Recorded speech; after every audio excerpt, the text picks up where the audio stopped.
Saps que la contractació pública ha estat clau perquè avui dia qualsevol telèfon mòbil pugui funcionar normalment en català?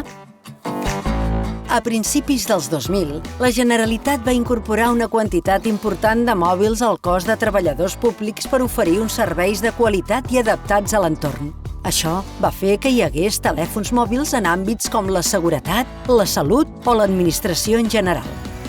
El català és la llengua d'ús normal de la Generalitat. Per això, el govern va posar com a requisit per a la compra que els terminals operessin en català.